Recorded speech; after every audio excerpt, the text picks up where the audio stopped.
саламатсыңарбы? Информатика сабагынан 9 класстын окуучулары үчүн 4 чейректик материалга карата видео сабагыбызды баштайбыз. Бүгүнкү өтүлө турган тема графикалык информациялык моделдер. Бул теманы өтүүдөн мурунку өтүлгөн негизги түшүнүктөргө токтолуп өтсөк, кана эмесе балдар, айтылып аткан суроолорго жооп даярдап отуралы. Биринчи суроо: модель деп эмнени айтабыз? Экинчи: модельдин кандай түрлөрүн билесиңер? Кандай мисалдарды келтирүүгө болот? Ойлондукпу балдар? Кана эмесе даярбыз, Анда модель бул реалдуу объекттин, процесстин же кубулуштун маанилүү өзгөчөлүктөрүн чагылдыруучу жаңы жөнөкөйлөштүрүлгөн объект.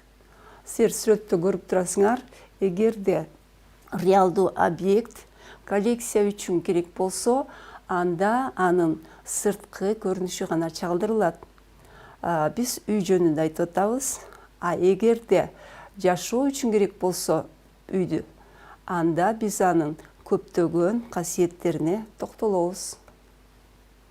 Эми модельдин түрлөрүнө токтолуп өтсөк, материалдык модель бул модельденүүчү объекттин сырткы көрүнүшүн кичирейтип же чоңойтулган көчүрмөсү, анын структурасы же жүрүм-туру. Кичирейтип чоңойтулган көчүрмөсүнө биз манекенди мисал катары караганбыз. Ал эми структурасына молекуланын, суунун молекуласынын моделин караганбыз. Жүрүм-турумуна радио башкаруучу вертолет каралган.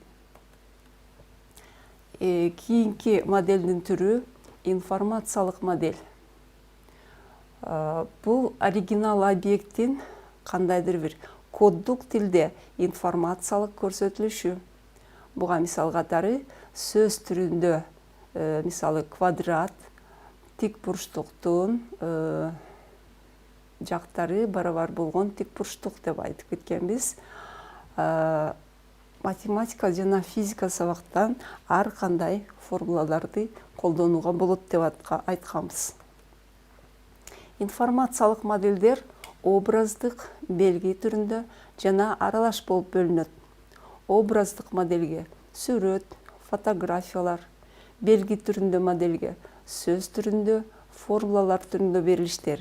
Ал эми аралаш модельге таблицалар, схемалар, графиктер жана диаграммаларды карап өткөнбүз. Эми булардын ар бирине кыскача токтолсок, образдык модельдер бул маалымат сактагычта сакталган объекттердин көрүнүшү. Мисалга, китептердеги сүрөттөр, фотографиялар, чиймелер каралган. Белги модельдери текст, формула, программалык тилде жазылган программаларды атаганбыз. Аралаш модельдер бул образдык жана белги модельдерин бирге каралуучу модельдер. Мисалга, ар кайсы маалыматтардын таблица түрүндө көрсөтүлүшү, функциялардын графиктери, маалыматтардын диаграмма түрүндө көрсөтүлүшүн караганбыз. Эми бүгүнкү темага токтолсок. Бүгүнкү биздин тема графикалык информациялык моделдер. Бул теманы өтүү менен каралуучу негизги түшүнүктөр: графикалык информациялык моделдер, схема, чийме, график жана диаграмма. Эми булардын ар бирине токтолуп кетсек, графикалык информациялык моделдер бул объект жана процесстерди графикалык сүрөттөш түрүндө көрсөтмөлүү берүү жолу. Графикалык информациялык модельдерде маалыматтарды тексттер, сандар, символдорду камтып, көрсөтмөлүү жана түшүнүктүү берүүдө графикалык сүрөттөрүштөр колдонулат. Графикалык информациялык модельдердин көп түрдүүлүгү же болбосо буган кайсыларды карайбыз? Схема, граф, карта, чийме, график жана диаграммалар. Бул сүрөттө мисалдарды көрүп атасыңар. Схема, карта, чийме, график жана диаграмма боюнча. Булардын ар бирине токтолуп өтсөк, схема бул татаал системалардын бөлүктөрү жана түзүлүштөрүнүн графикалык түрдө чагылышы. Мисалга, эки электрдик системада өчүрүп күйгүзгүчтөрдү туташтырууну карайлы. Схемада көрсөтүүдө сөз менен айтканга караганда түшүнүктүү экендигин көрүп турасыңар. Биринчи схемада электрдик системада өчүрүп күйгүзгүчтү удалаш туташтыруу мисалы, ал эми экинчиде параллель туташтыруу мисалы көрсөтүлгөн. Схемалар кайда колдонулат? Албетте, силер өтүп аткан сабактарда колдонуп келүүдөсүңөр. Мисалга, биология сабагында фотосинтез кубулушу, ал эми тарых сабагында ар кандай кырдаалдарда схеманы көрсөтүү. Чийме түшүнүгү. Чийме бул нерсенин өлчөмүнүн так катышында модельдөө методу менен шарттуу графикалык сүрөттөлүш. Чийменин мазмунуна токтолобуз. Чиймеде эмнелер болуш керек? Сүрөттөлүштөр, чекит, текст, өлчөмдөрдүн саны. Эми сүрөттөлүш объекттин геометриялык формасын, сандар объект жана бөлүктөрдүн өлчөмүн, текст жасалган сүрөттөлүштөрдүн аталышы жана өлчөмдөр жөнүндө маалыматтарды берет. Чиймеге дагы мисал карайлы. Көбүнчө деталь деп айтып көнгөнсүңөр, биз кыргызча аталышын эле айтып кетели. Мисалга, бөлүктү жасоодон мурун анын чиймеси так чийилип алышы керек. Демек, анда бөлүктүн бардык жагы көрүнүп, түшүнүктүү болушу үчүн кесилиши, өлчөмдөрү, сандар берилет. Карта түшүнүгүнө токтололу. Карта модельдөө объектиси болгон жерди кичирейтилген өлчөмдө чагылдырууда колдонулат. Ар кайсы кырдаалда ар түрдүү карталар колдонуларын билесиңер. Картаны колдонуу менен шарлардын ортосунда аралыктар, бир аялдамадан экинчисине кантип жетүүнү, ал эми кандайдыр шар кай жакта жайгашкандыгын жана башка ушул сыяктуу нерселерди билүүгө болот. График.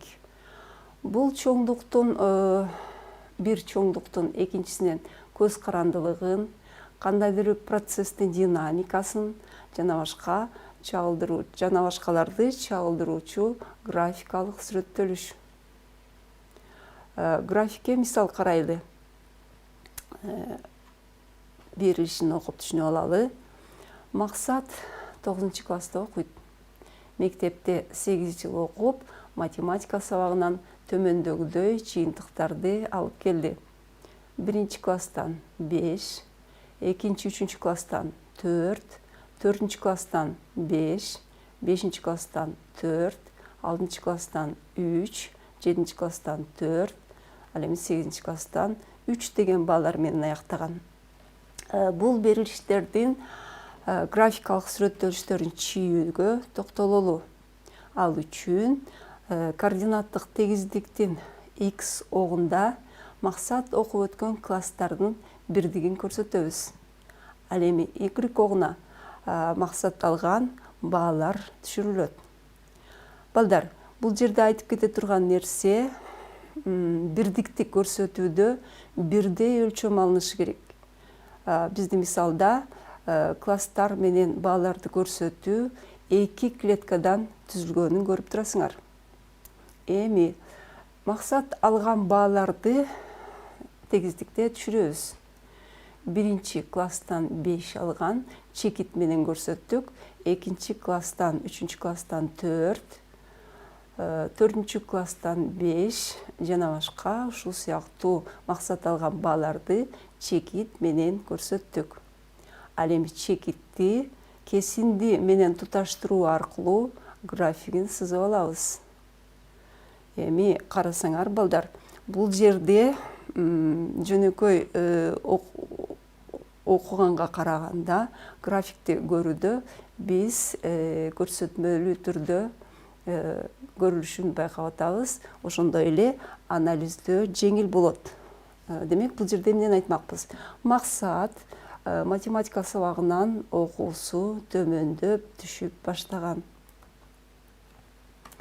Графика мисал, жүрөктүн кардиограммасы, жүрөк кандай ритмде иштеп жаткандыгын так көрсөтөрүн баарыңар тең эле билсеңер керек. Эми диаграмма түшүнүгүнө токтололу. Диаграмма бул кандайдыр бир чоңдук же бир чоңдуктун бир нече маанилерин алардын өзгөрүүчү маанилерине болгон катышын көрсөтмөлүү түрдө сүрөттөөчү графикалык сүрөттөлүш. Мисал карап өтсөк, биздин планета суудан жана кургактыкчылыктан турары силерге белгилүү. Суу жер үстүнүн 70%, кургактык 30% бөлүгүн түзөт. Диаграммада суу менен кургактык катышы көрсөтүлгөн. Силер балдар диаграмманын мамыча жана тегерек түрүндө көрсөтүлүшүнө токтолуп атасыңар. Кийинки мисалда окуучулардын үйдөн мектепке чейинки келүү убактысын аныктоо диаграммасына токтолобуз. Маселенин берилиши: үйдөн мектепке жетиш үчүн жаркын ай 10 минут, толгон ай 15 минут, жылдыз 7 минут, Гүлсүн 20 минут убакыт кетирген. Бул берилишти диаграммада түшүрүш үчүн адегенде X огунда окуучулардын аттарын көрсөтөбүз. Ал эми Y огунда окуучулар кетирген максималдуу убакыттар берилет. Окуучу үйдөн мектепке жетүү убактысын мамыча түрүндө диаграмма менен көрсөтүлгөн. Бул көрсөтүлүштөр көптөгөн маалыматтар менен иштөөдө анализдөө үчүн ыңгайлуу экендиги көрүнүп турат. Эми балдар, бүгүнкү сабакта өтүлгөн темаларга карата негизги түшүнүктөргө токтолуп өтсөк. Графикалык информациялык модельдер. Бул объект жана процесстерди графикалык сүрөттөлүш түрүндө көрсөтмөлүү берүү жолу. Схема. Бул татаал системалардын бөлүктөрү жана түзүлүштөрүнүн графикалык түрдө чагылдырылышы. Чийме. Бул нерсенин өлчөмүн так катышында модельдөө методу менен шарттуу графикалык сүрөттөлүшү. График. Бул бир чоңдуктун экинчисинен көз карандылыгын, кандайдыр бир процесстин динамикасын жана башкаларды чагылдыруучу графикалык сүрөттөлүш. Диаграмма. Бул кандайдыр бир чоңдук, бир же бир нече чоңдуктун бир нече маанисинин алардын өзгөрүүчү маанилерине болгон катышын көрсөтмөлүү сүрөттөлүүчү графикалык сүрөттөлүш. Ушуну менен балдар, биз бүгүнкү 9 класстар үчүн информатика сабагынан берүүбүздү аяктадык.